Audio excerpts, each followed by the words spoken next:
Welcome to Threads of Truth, the podcast where real-life mysteries meet internet speculation.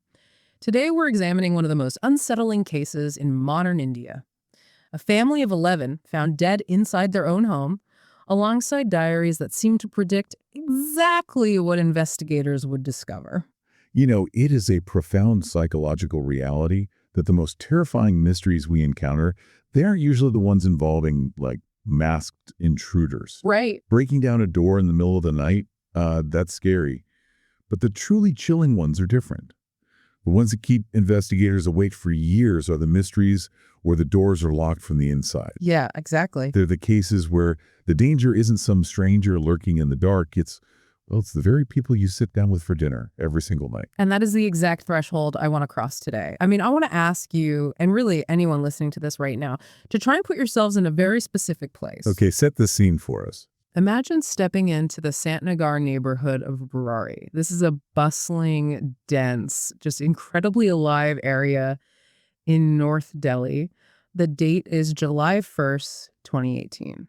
So middle of summer. Yeah, it is a Sunday morning. The air is already warm. Vendors are starting to set up. People are going about their normal weekend routines.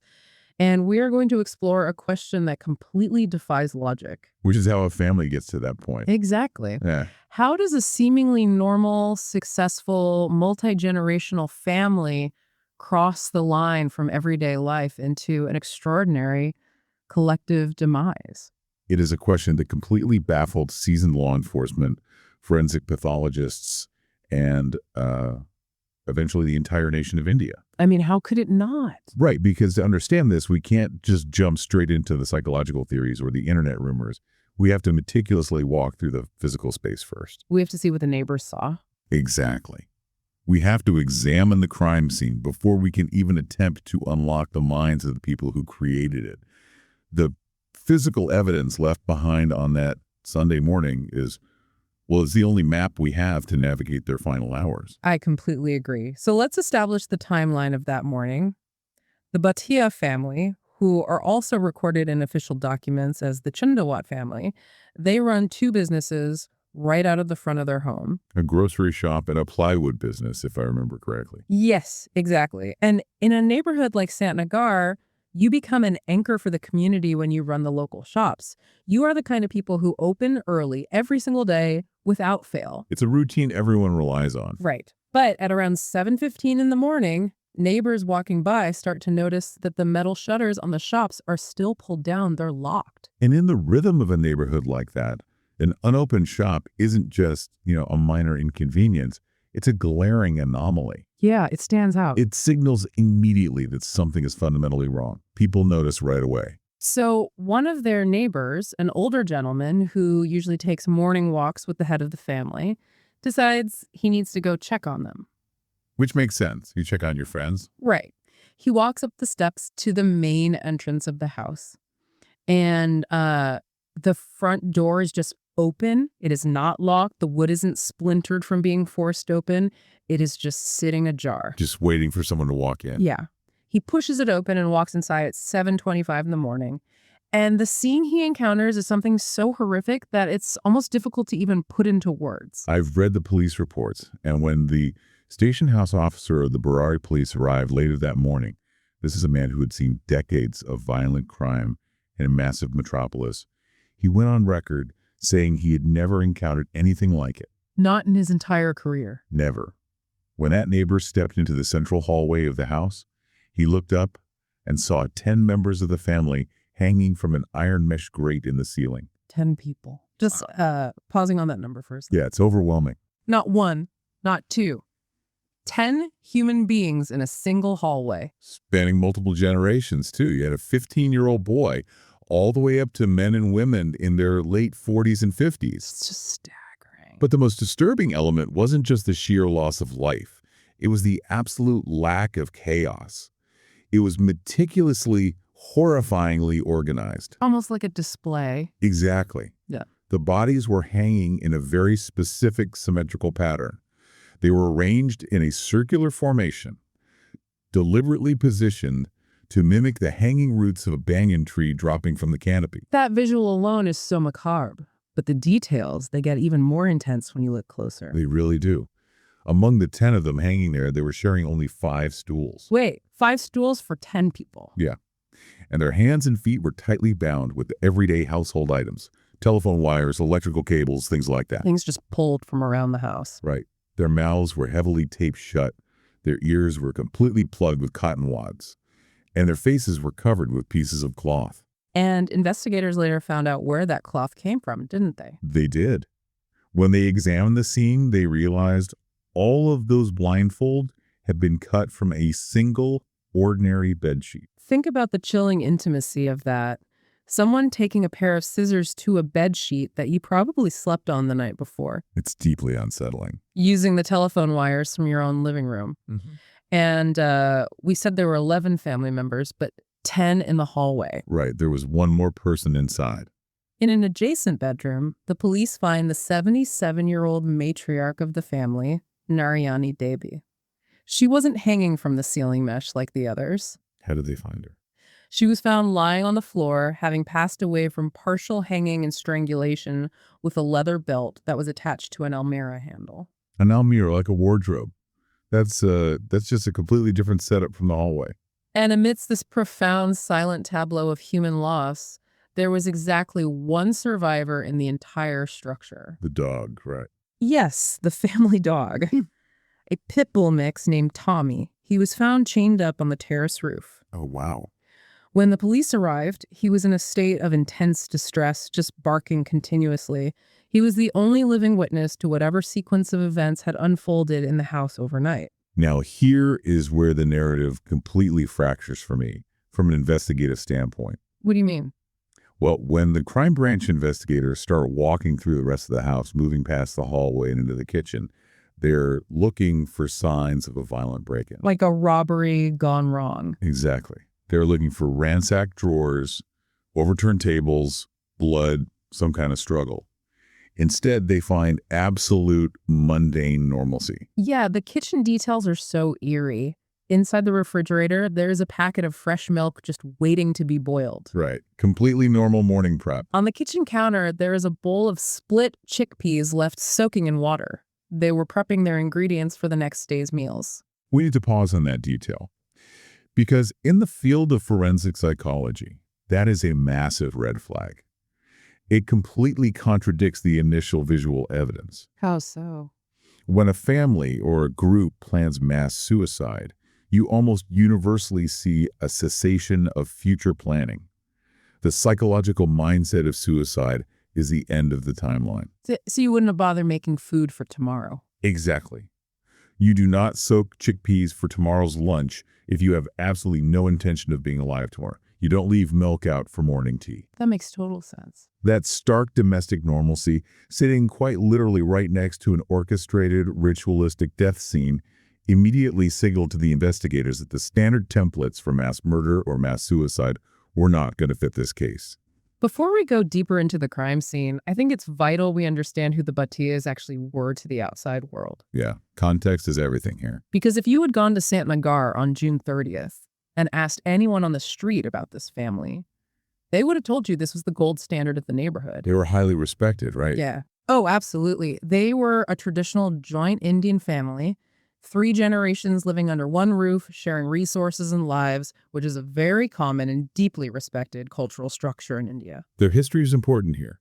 They originally moved to Delhi from the state of Rajasthan back around 1989. So they'd been there for decades. Long time. The household consisted of the matriarch, Narayani Devi. Then you had her eldest son, Bhavnesh, his wife, Savita, and their 3 children. That's 6 people right there. Right. Then you had the younger son, Lalit, his wife, Keena, and their teenage son. And finally, you had Narayani Devi's widowed daughter, Pratibha, and her daughter, Priyanka. 11 people in total. 11 people. And they were educated, highly functional, and heavily integrated into their community. They weren't recluses at all. They weren't hiding away. They were the family that helped neighbors when they were sick. I read about that. Very charitable. Yeah, I read that if an employee at their plywood shop had a medical emergency, the Bhatia women would literally take them into their home to nurse them back to health. Wow. That's a level of care you don't see often. The teenagers were described as smart, respectful kids who didn't stay out late or get into trouble. By every possible societal metric, they were thriving. And they had just had a huge celebration, didn't they? Yes. Just 13 days prior to their deaths, they had hosted a massive, incredibly lavish engagement party for the eldest granddaughter, Priyanka. The scale of that party is significant. They spent around 3 lakhs on the celebration. Which is a huge amount of money. For listeners unfamiliar with the currency, 3 lakhs is 300,000 rupees. For a middle-class family running local shops, that is a massive financial undertaking. It requires years of saving and planning. Exactly. Yeah. Guests danced, the family was celebrating, photos show everyone smiling. They were by all outward appearances prosperous, forward-looking, and deeply happy. When I was researching this, I kept trying to find an analogy for how a family could look so perfect on the outside while moving towards something so dark. It's hard to reconcile. Imagine you are on a commercial flight. You trust the pilot implicitly. The pilot is an authority figure, respected, trained. Suddenly, the cabin pressure drops. The oxygen masks fall. But instead of telling you to put your mask on, the pilot comes over the intercom and tells everyone in the cabin to take off their masks, tie their hands together, and hold their breath, assuring you that doing so will magically fix the plane. That is terrifying. Right. For everyone to comply, the trust in that authority has to completely override basic human survival instincts. To the outside world, the Bhatias were flying smoothly, but inside the cabin, their trust in a specific authority had become dangerously absolute. That analogy of the airplane cabin is incredibly apt because it highlights the mechanism of authority and isolation perfectly. Yeah, exactly. But on that Sunday morning, the police didn't know anything about the internal dynamics of the cabin. Their initial assumption, based purely on the horrifying visual of 11 dead bodies and a strangled matriarch, was mass murder. And it makes sense why they would think that, the sheer logistics of it. How do you get 11 people to hang themselves? You usually don't. Right.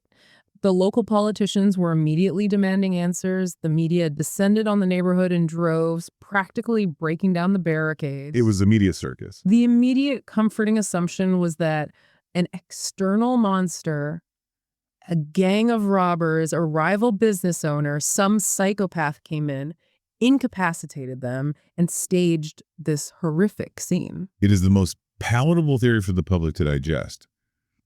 But the physical evidence completely shattered that logic right out of the gate. How so? First, the police pulled the CCTV footage. There was a camera mounted right outside their house, pointing directly at the main entrance and the alleyway. So they had eyes on the door. Yes.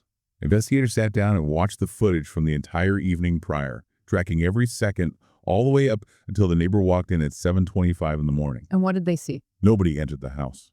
Nobody left the house. The only movement captured on the tape was members of the family themselves. Wait, really? Just the family? Just them.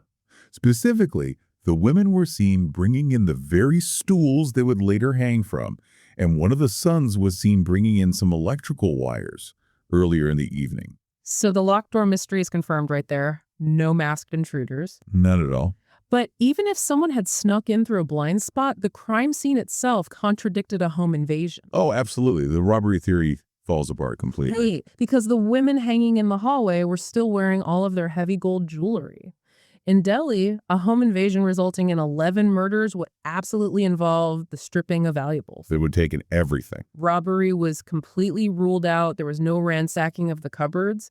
And then the medical examiner's report came back, and the physiological findings were perhaps the most jarring piece of the puzzle yet. The forensic pathology in this case is fascinating and deeply unsettling.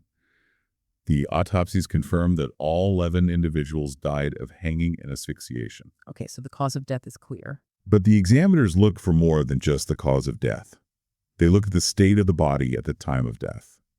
And the medical examiners highlighted a crucial detail. What was it? The presence of fecal matter in the large intestines of the victims. Okay, I need you to explain the clinical significance of that, because to a layperson, that just sounds like an anatomical detail. Yeah. Why did that specific finding shock the investigators? It comes down to the human nervous system.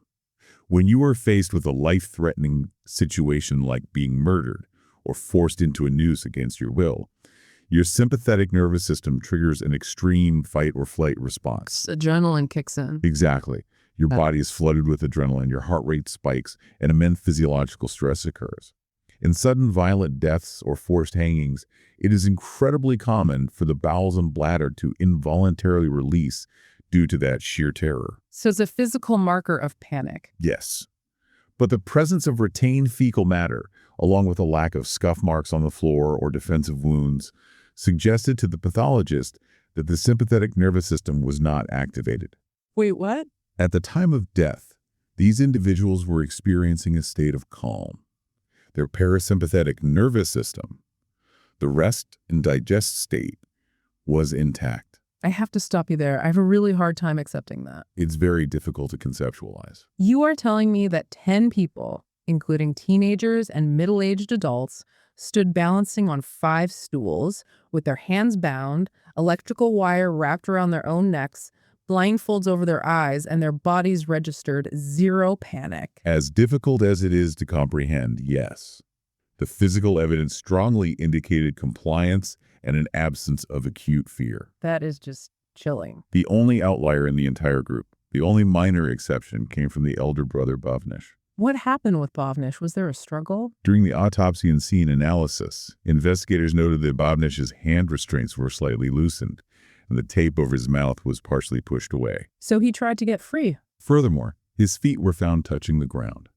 This suggested that at the very last possible fraction of a second, as asphyxiation began, an autonomic survival instinct finally broke through the psychological conditioning, and he attempted to free himself. That is so tragic, but for everyone else. Complete, relaxed compliance. No struggle, no panic. Which brings us to the massive, unavoidable question of this entire investigation.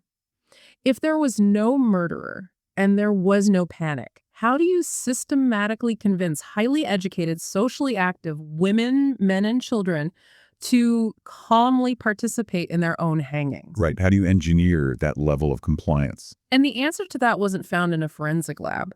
It was found sitting right there in the house, hidden in plain sight. The investigators discovered a stash of 11 handwritten diaries. Those diaries are the absolute Rosetta Stone for the Burari case. They aren't just casual personal journals where someone writes about their day. What were they then? They represented an entire alternative reality. The diary spanned an incredible 11 years.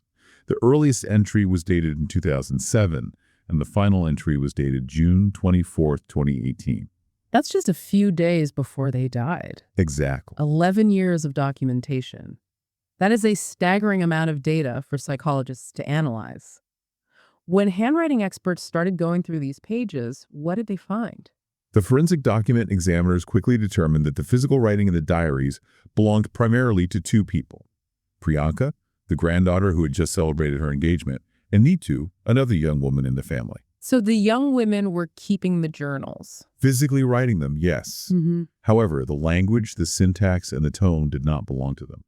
The text was deeply instructional. It read like a dictation. Like someone was telling them what to write. Yes. The tone was conversational, yet strictly commanding. So the girls were acting as scribes. Who was dictating the rules?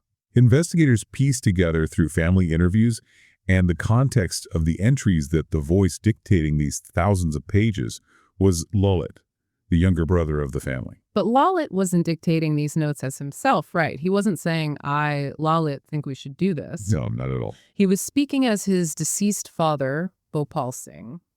And to understand how we get to that point, we have to rewind the timeline to the year 2006. The year the patriarch died. Right. Bhopal Singh was the patriarch of the family. In this traditional structure, he was the son that the rest of the family orbited. He made the financial decisions. He guided the family's future. He was the ultimate authority. And when he dies, the dynamic crumbles. Yeah. He dies of a respiratory illness.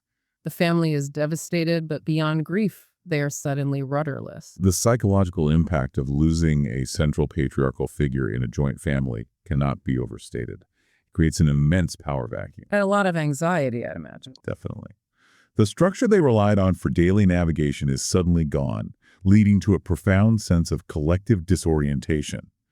And Lalit specifically was in an incredibly vulnerable state when his father passed away. Let's explore Lalit's background a bit, because his psychological state is the engine for everything that follows. It's the key to the whole tragedy. Lalit had suffered a series of severe, compounding traumas before his father's death. Correct. Years prior, the late was involved in a terrible motorbike accident that resulted in significant head injuries. Head injuries can change everything. Traumatic brain injuries can often cause subtle or profound shifts in personality, impulse control, and susceptibility to delusion. Then, not long after he recovered from the accident, a traumatic incident occurred at his plywood shop. The fire, right. Yes, a severe fire broke out. Some reports and family accounts suggest he was trapped inside, and there were even rumors he had been attacked or locked in during the fire. And the immediate aftermath of that fire is crucial. Following that incident, Lale completely lost his voice. He stopped speaking. Just completely mute. For an extended period of time, months, stretching into years, he communicated with his family, his customers, everyone, purely by writing on a small notepad he carried with him. Medical professionals and psychiatrists who reviewed the case files later debated the exact nature of this mutism. What were the theories? Was there physical, thermal damage to his vocal cords and larynx from inhaling superheated air during the fire? Or was this a case of psychogenic mutism? For the listener, can you explain what psychogenic mutism actually is? Psychogenic mutism is a rare psychiatric condition where an individual is physically capable of speech. Their vocal cords, tongue, and respiratory system work perfectly.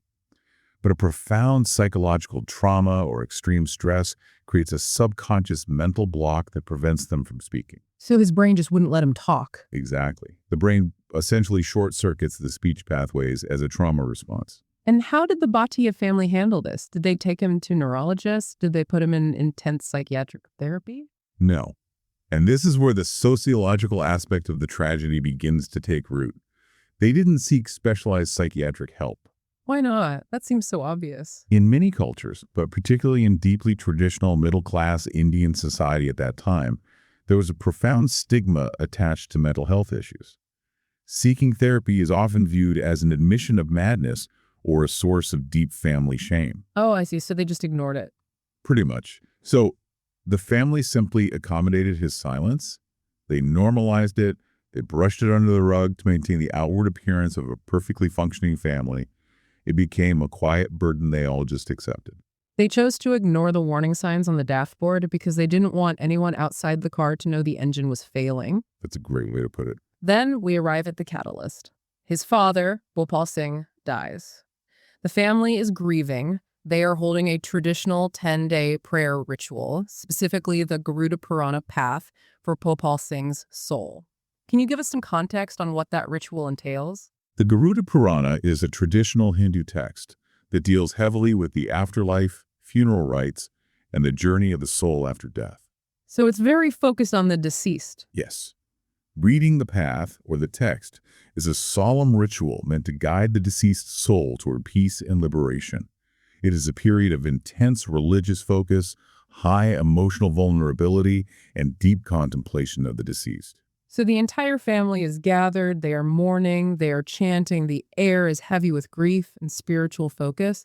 And during this prayer gathering, something happens to Lalit that completely rewrites the trajectory of their lives. In the middle of the ceremony, Lalit suddenly starts chanting, Om.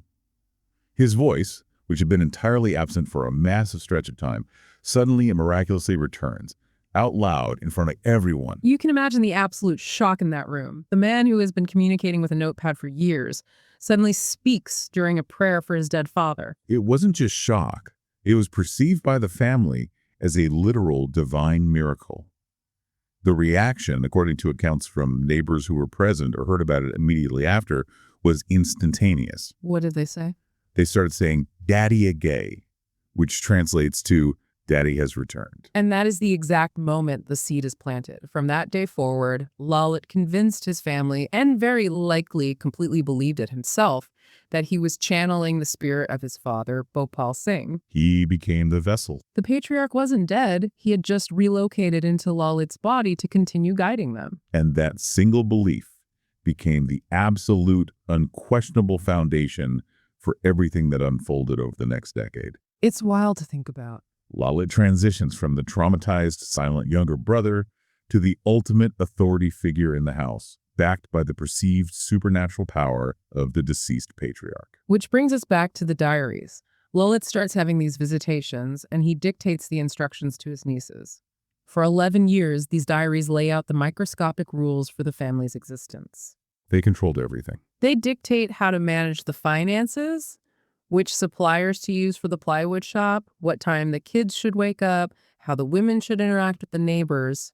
It is total granular control over 11 lives. And to understand the end of the timeline, we have to look at the psychological autopsy conducted by the Central Bureau of Investigation, the CBI.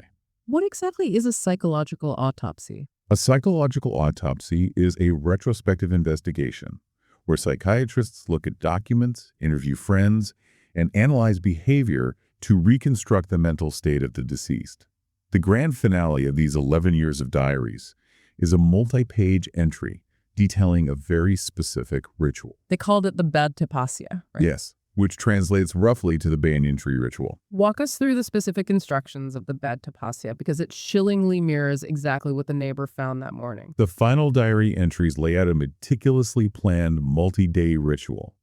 It instructs the family members to fast, to prepare themselves spiritually. Getting them ready for the final night. Exactly. For the final act, it explicitly instructs them to tie their own hands and feet. It commands them to plug their ears with cotton so they cannot hear any outside distractions or let fear into their minds. No. It tells them to stand on stools. They were told to imagine the branches of a banyan tree wrapping around them to help them repent for their mistakes and achieve spiritual clarity. And the symbolism of the banyan tree is deeply rooted in Indian culture, isn't it? Yes, the banyan tree is highly revered. It represents eternal life and stability because of its aerial roots that grow down from the branches into the soil, creating new trunks. I see. The diaries were instructing the family to literally become the hanging roots of the tree, to create a physical tableau of this sacred symbol. But here's the part that makes this case so profoundly tragic. If you just read those instructions, it sounds like a highly orchestrated suicide pact. But the diaries explicitly promise them the exact opposite. That is the crucial distinction that separates the Burari case from infamous cult suicides like Jonestown or Heaven's Gate. How is it different? In those cases, the followers knew they were dying. Death was the vehicle to the next level. In Burari, the diaries, written in the commanding voice of the deceased father, explicitly stated, "The sky and earth will start trembling, but you need not fear. I will come and rescue you." They were promised survival. Yes, they believed with absolute unwavering conviction that at the climax of this ritual, right as the moment the stools were kicked away or tipped over, the physical manifestation of Bhopal Singh's spirit would enter the room. That he would literally catch them. He would catch them, save them from the ropes, untie their hands, and as a reward for their ultimate display of faith and obedience, he would grant the family immense spiritual power and ongoing material prosperity. So to put this plainly, they blindfolded themselves, bound their limbs, and placed electrical wires around their necks, genuinely believing that a ghost was going to physically catch them before gravity broke their necks. Precisely.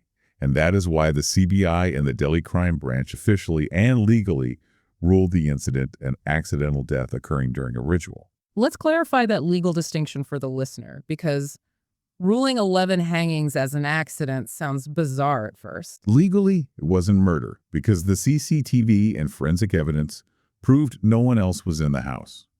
And it wasn't a suicide because the legal definition of suicide requires the intent to die. And they wanted to live. The psychological autopsy and the diaries proved beyond a shadow of a doubt that they fully intended and expected to survive the night. It was an accident of extreme fatal delusion. It is staggering to try and comprehend that level of belief. Now, when the news of this broke with a crime scene that's visually bizarre and the discovery of supernatural diaries, you know exactly what the internet did. It absolutely exploded. The true crime community, YouTube sleuths, Reddit threads, they all latched onto the case, but they specifically latched onto one highly bizarre physical anomaly of the house itself. I want to talk about the pipes. Ah, yes. The infamous 11 pipes. This became the focal point for a massive amount of public speculation. If you walked down the alleyway next to the Bhatia house and looked up at the exterior brick wall, you would see 11 PVC pipes protruding straight out of the masonry. Just sticking out of the wall. Yeah. They weren't connected to a water tank. They weren't part of a plumbing drain system. They were just empty pipes embedded in the wall, pointing out into the open air. And the internet lost its collective mind over the numerology. Naturally. There were 11 people dead inside the house, Hmm. and there were exactly 11 pipes sticking out of the wall. And the speculation didn't stop at the mere number. It was the specific physical configuration of those pipes that fueled the fire. What was the configuration? 7 of those PVC pipes were angled and bent downwards. 4 of them were straight. The internet sleuths and very quickly the local community immediately mapped this physical anomaly onto the demographic breakdown of the deceased family. Oh, because 7 women had died and 4 men had died. Exactly. It's the kind of detail you would write into a horror movie, and the rumor mill went into absolute overdrive. What were people saying these pipes were for? The prevailing theory on social media and in neighborhood gossip was that these pipes were custom built as spirit exits. Spirit exits. The theory suggested that Lilith had ordered the construction of these pathways, specifically designed for the souls of the 11 family members to easily leave the house after the completion of the ritual. It turned a site of immense human tragedy into a macabre tourist attraction.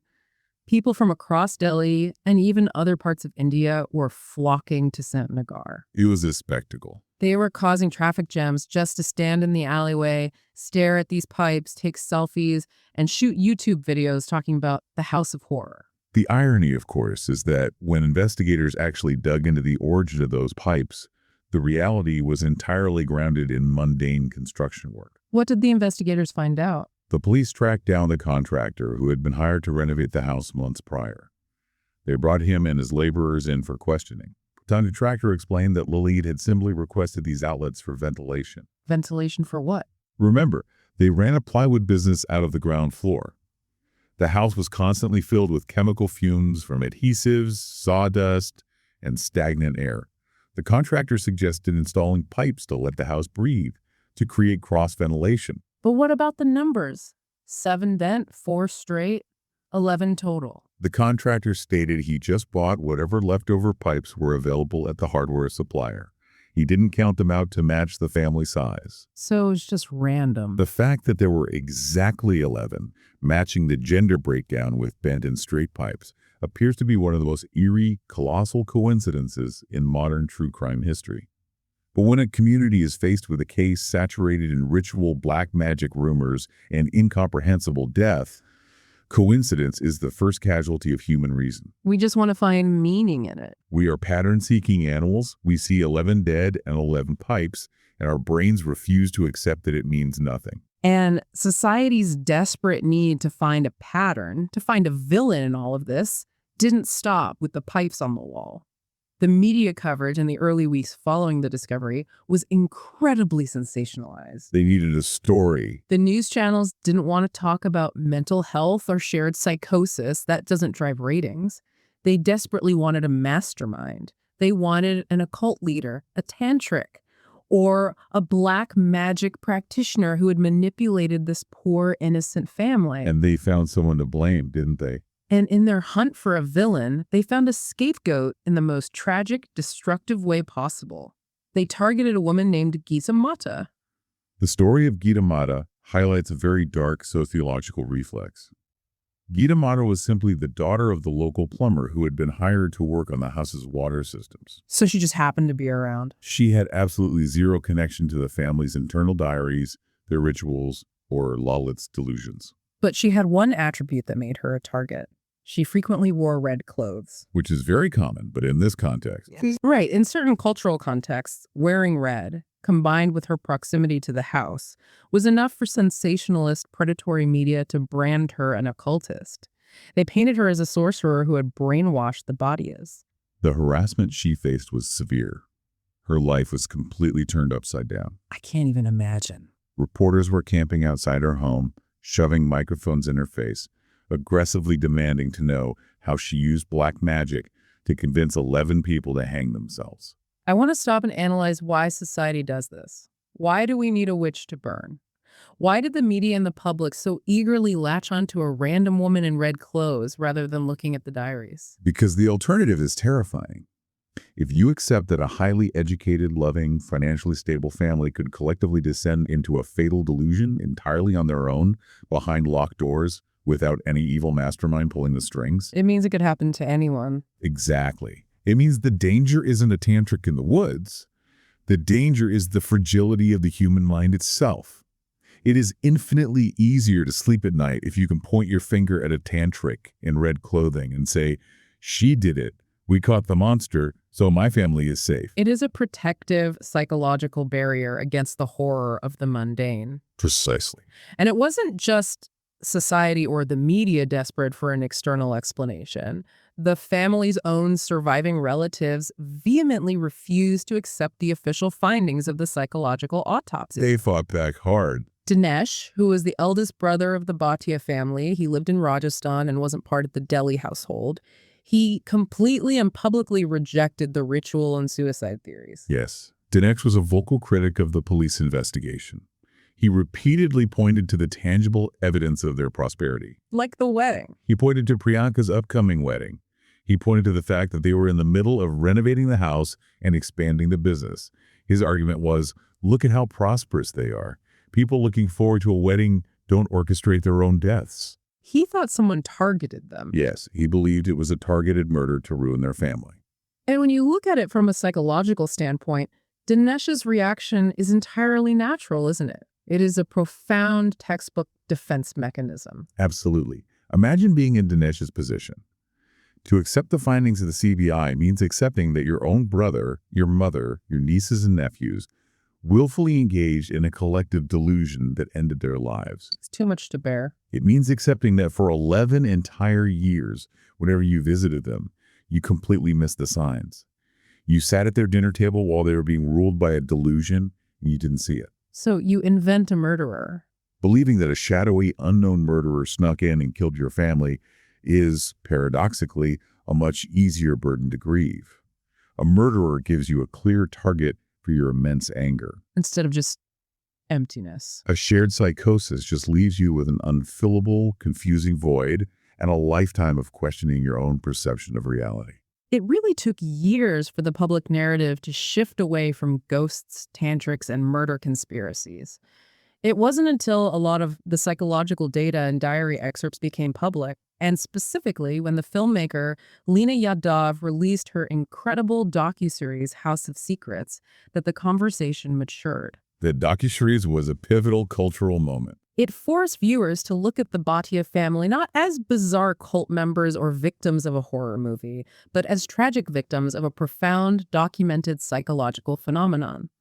Which brings us to the clinical heart of this entire tragedy: folie à famille, or shared psychotic disorder. Okay, we need to dive deep into this concept, because this is the part of the story that I think listeners will struggle with the most. I mean, I definitely struggled with it. I can understand one person having a hallucination. I can understand Lalit suffering from a severe traumatic brain injury and the psychological trauma of a fire, hearing his dead father's voice. I can accept that. Right, individual trauma makes sense. But how do you transmit a hallucination? How does one man's personal delusion biologically and psychologically infect 10 other people, including college-educated women and teenagers who go to school every day and interact with the real world? It is a phenomenal question, and it addresses one of the rarest conditions in psychiatry. You may have heard of folie à deux, the madness of two, where a husband and wife or two isolated siblings share a delusion. Yeah, that happens sometimes. But spreading a psychosis across an entire family of 11, across 3 different generations, is almost unprecedented in medical literature. To understand the mechanics of this transmission, we have to look at the specific environment required for a shared psychotic disorder to take root. Break down the recipe for us. What are the ingredients required for a folie à famille? First, you need a primary inducer. In psychiatric terms, this is the dominant personality who originally develops the psychotic delusion. So that's a lot. In Burari, that was Lalat.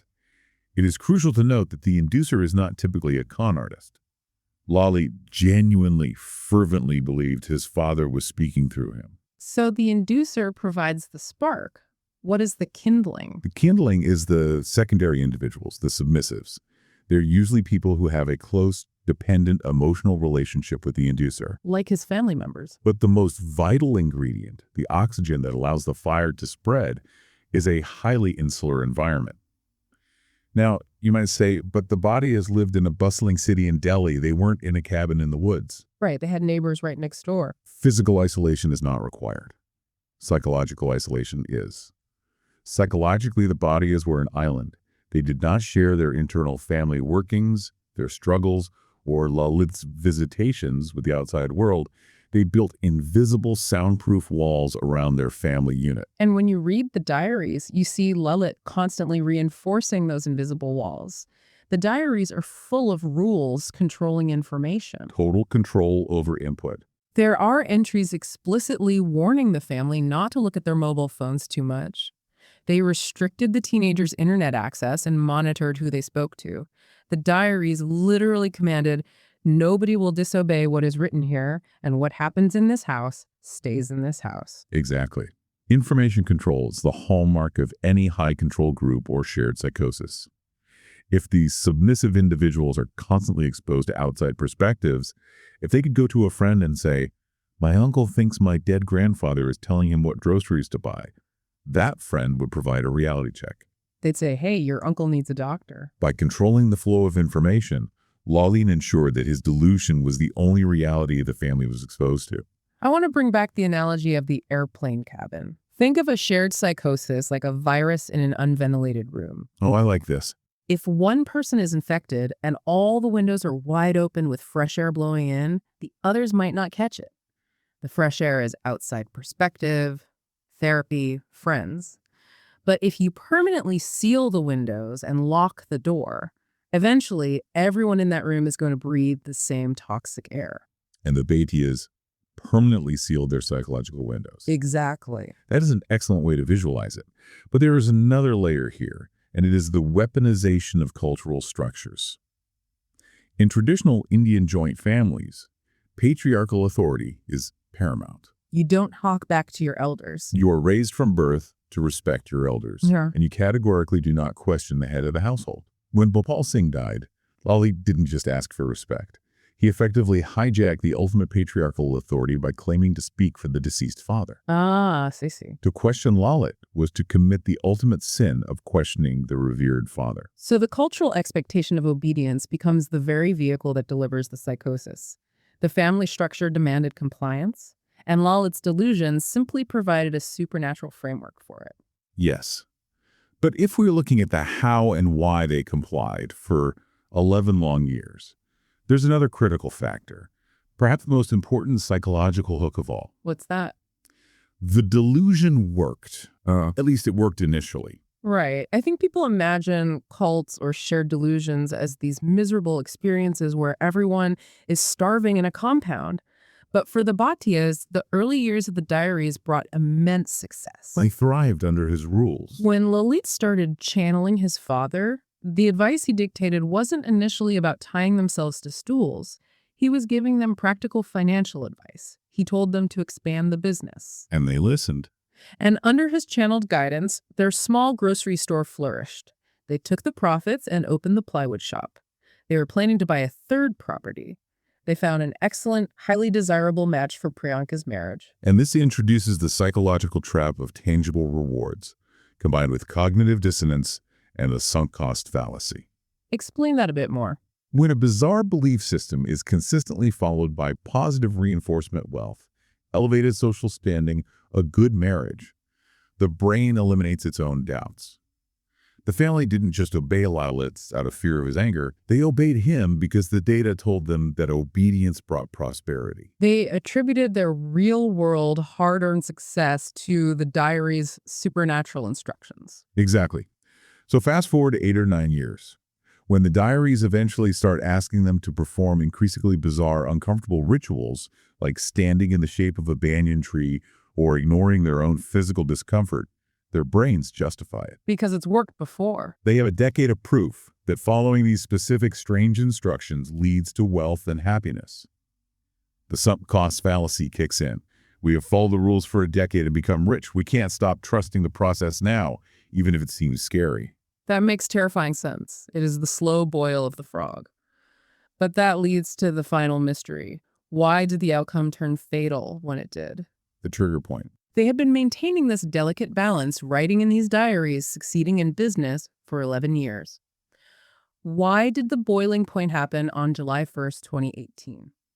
You mentioned Priyanka's engagement earlier. That seems to be the trigger event, doesn't it? It is highly probable, and most psychologists who have analyzed the case files point directly to Priyanka's impending marriage as the catalyst for the tragedy. Why her marriage? For 11 years, the Bhatia family operated as a perfectly sealed, closed loop. They were a self-sustaining bubble of shared belief, with Lalit at the center. But an engagement means a marriage. And a marriage means changes. And in their culture, a marriage means the bride leaves the home, or, more importantly, a new outsider is brought into the family's intimate sphere. And an outsider, a new husband, is absolutely not going to just blindly accept that Uncle Lalit is dictating grocery lists and bedtime routines from the spirit of a dead grandfather. No, they would notice something is wrong immediately. An outsider is the ultimate threat to the sealed room. An outsider breaks the windows and lets the fresh air in. Exactly. The impending marriage subconsciously threatened the family's absolute secrecy, and, more importantly, it threatened Lalit's total control over his ecosystem. He was losing his grip. Psychologists theorize that this underlying, perhaps unacknowledged anxiety, the primal fear of losing the bubble they had built and protected for over a decade, triggered an acute crisis in Lalit's mind. The delusion had to escalate to protect itself from exposure. So the ritual was a response to that stress. The banyan tree ritual wasn't just a random act of faith.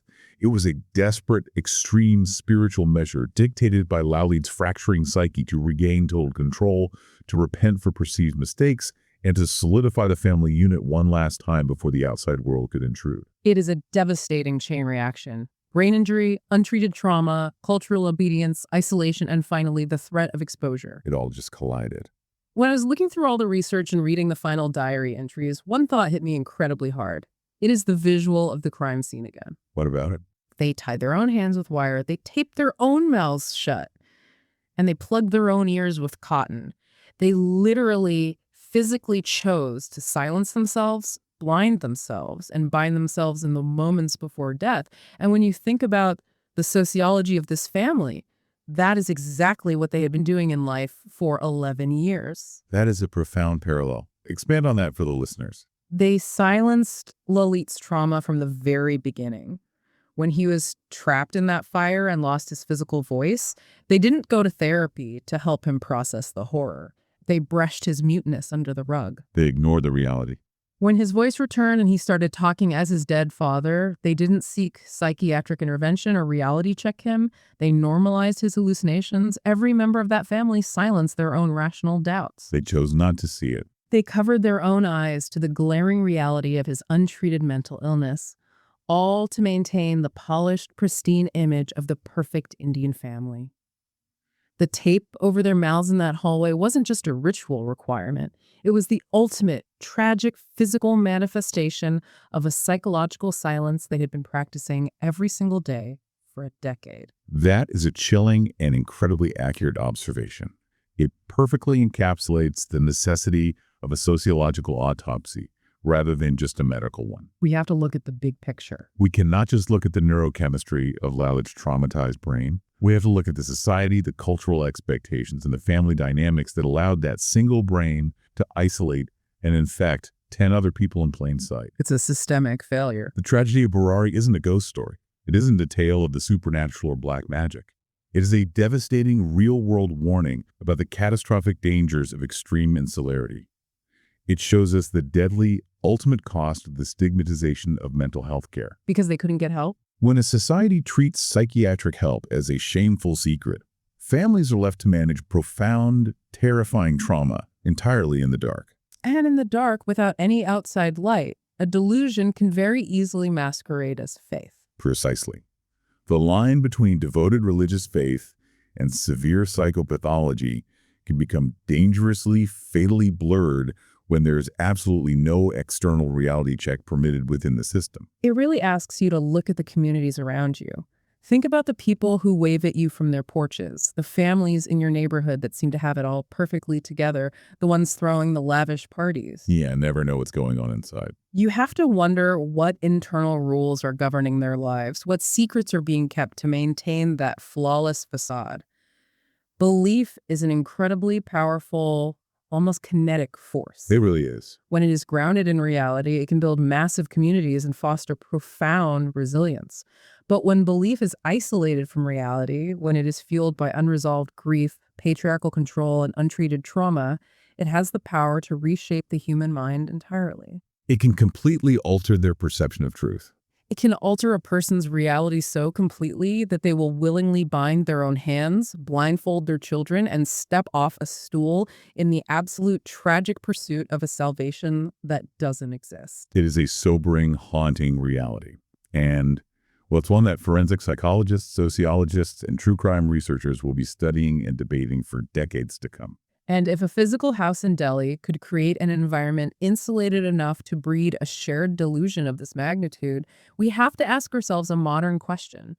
What happens today when our internet echo chambers act as those locked doors? That's a scary thought. When we curate our feeds to only hear voices that agree with our deepest anxieties and fringe beliefs, aren't we just building our own invisible Burari house? That is exactly the kind of question this case demands we ask ourselves. Next time, we travel to rural Germany to examine one of history's most chilling unsolved murders.